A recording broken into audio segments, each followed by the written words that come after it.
What is up, you guys? Welcome back to the channel. Hopefully each and every one of you guys is having a great and amazing day. I know it's been a minute since I put out a video, but that's for good reason. All of California has pretty much been underwater for the last few weeks. We've been having non-stop rain, so of course I'm not going to be driving the car in those conditions. If you're not aware, there is flooding all over California right now, and it's just horrendous. With that being said, guys, today we are dropping the car off at a shop having a VMP tensioner installed. It's about 20 to 30% more tension. We are battling belt slip right now, so we're trying to eliminate that problem. Along with the tensioner, we went ahead and got a Gates RPM in 1 belt. mile, turn right onto East Shepherd Avenue. Along with the tensioner, we went ahead and got a Gates RPM belt. The Gates RPM belt is a little stickier than the green belt that we have on the car currently.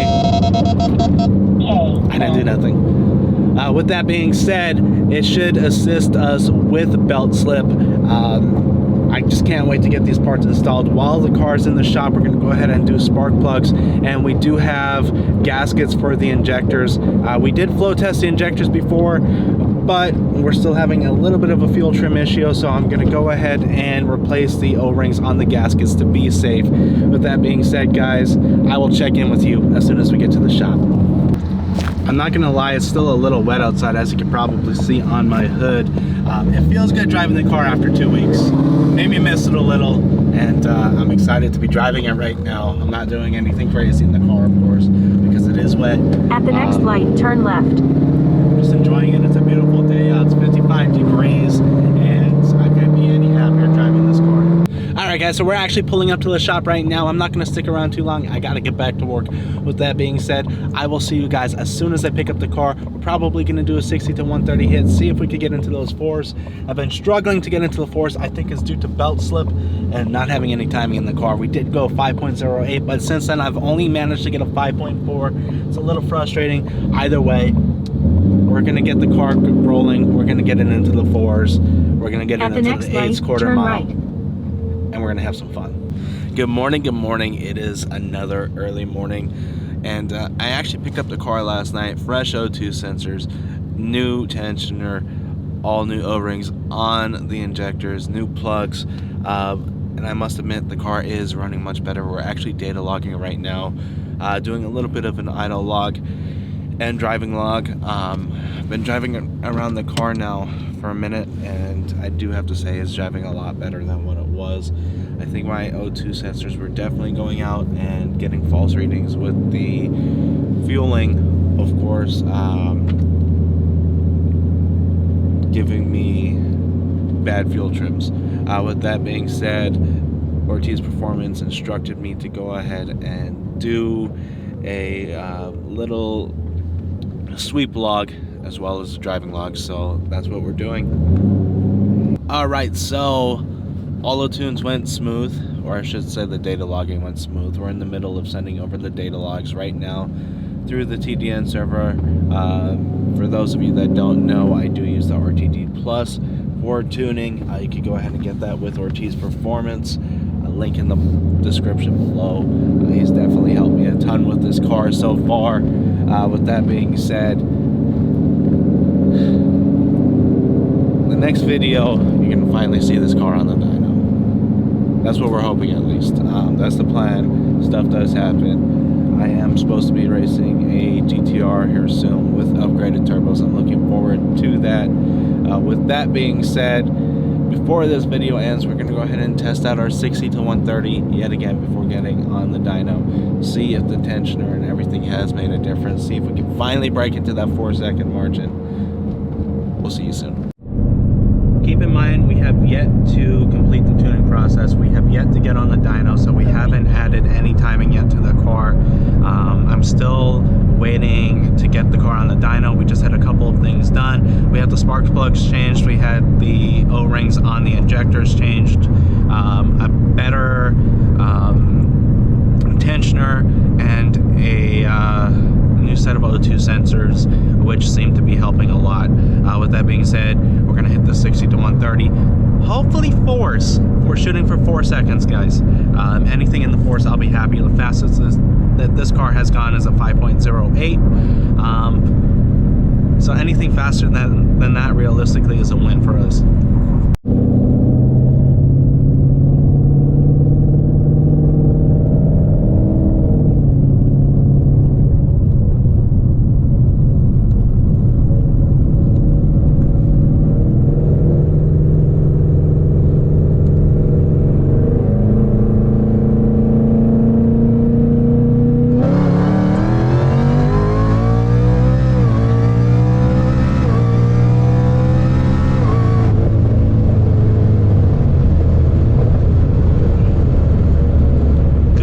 God.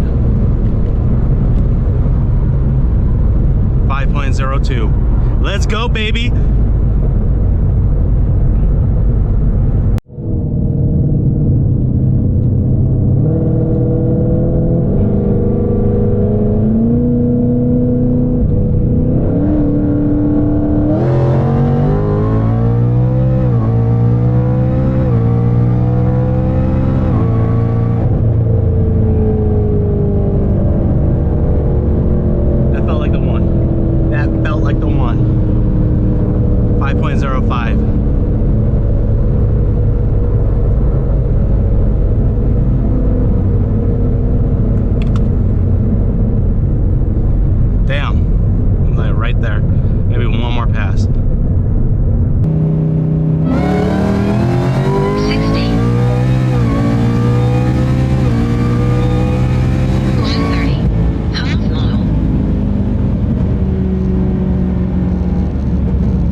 Well guys, we didn't quite hit the 4-second mark like I had expected in that pull.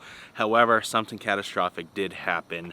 Let me go ahead and put a clip up on it because I don't want to be starting the car right now because I don't want to do any further damage. And then we're going to go ahead and start tearing apart the car.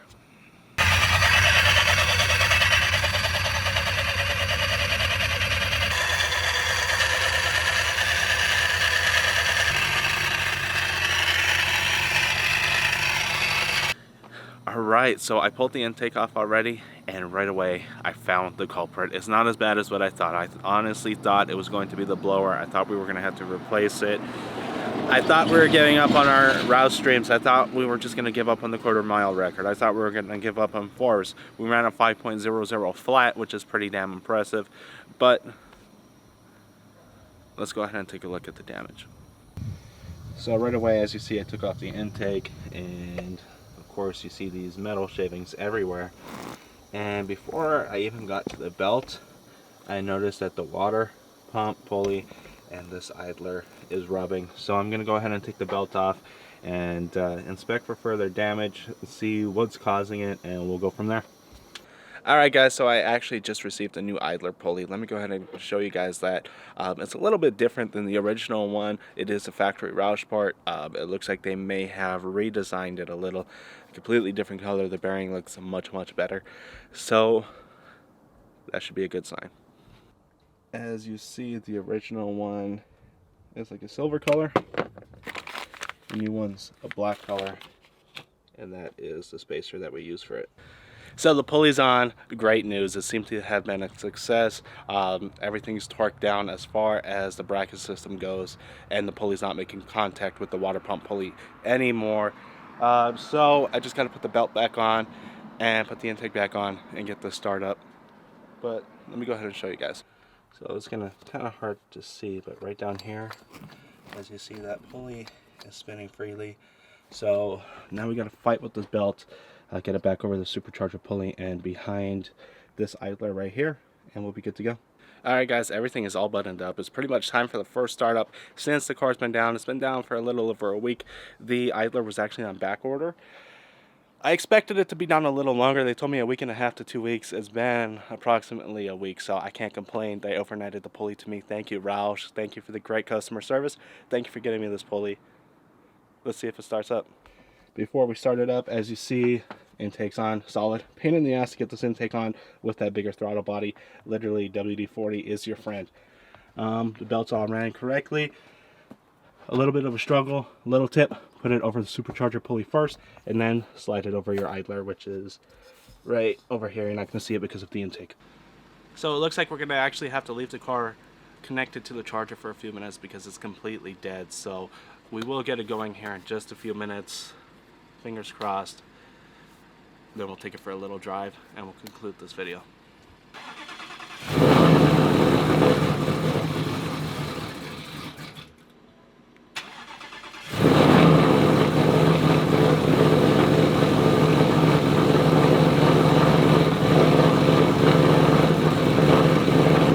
Feels so good to have this thing running again. It feels absolutely amazing. Let's go ahead and check in the engine bay. I hope you guys can hear me because it is atrociously loud. Let's go take a look in the engine bay and make sure nothing's falling apart. That's probably what I should have did first. The belt seems to be holding on okay. Everything seems to be good. The only thing left is to take this thing for a drive. Alright, so the car seems to be running pretty good. We're going to go ahead and take this out for a little drive, go put some fuel in it, some E85 specifically, and then we're going to take it back home and leave it sit for a few days, and then we have something special in store. We just put some E85 in the car, and the car seems to be running amazing. You guys are going to want to tune into the next video. In the next video, the car is finally getting on the dyno. I have a dyno appointment this Sunday. We are going to be live tuning the car with Ortiz Performance, getting this thing dialed in. I'm excited to see what kind of numbers it makes. Are we going to hit 1,000 wheel horsepower? Who knows? We're going to find out though. We're going to find out how fast this car really is. And I promise you guys, this car is going to be the fastest Roush that anybody has ever seen.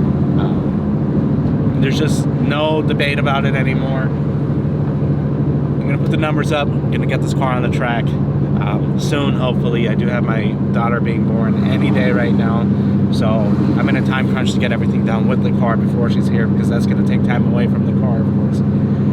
And hopefully before summertime, we're on the track and getting these quarter-mile times in. With that being said, guys, hopefully you enjoyed today's video. I didn't get the results that I expected. I didn't expect to break down. I didn't expect to have these problems. What really pissed me off more than anything, we ran that 5.00 pass on the pass that we broke down. That means most likely if we didn't have any issues without resistance on the pulleys because they were grinding together, we probably would have ran maybe like a 4.9 or 4.8. My 4-second pass was literally within reach, like a millisecond away, and that pissed me off more than breaking down. So we're gonna get that 4-second pass. We're gonna get this car as close to 1,000 wheel horsepower as we possibly can. I believe we're gonna break it. I believe this is gonna be the first Gen 3 Roush above 1,000 wheel horsepower. With that being said, guys, hopefully you enjoyed the video. If you have, smash that thumbs up button. Drop a comment in the comment section below. Let me know what kind of power you think it's going to make. With that being said, guys, if you haven't subscribed yet, what are you waiting for? There's lots of amazing content coming your way. Until next time, I'm checking out.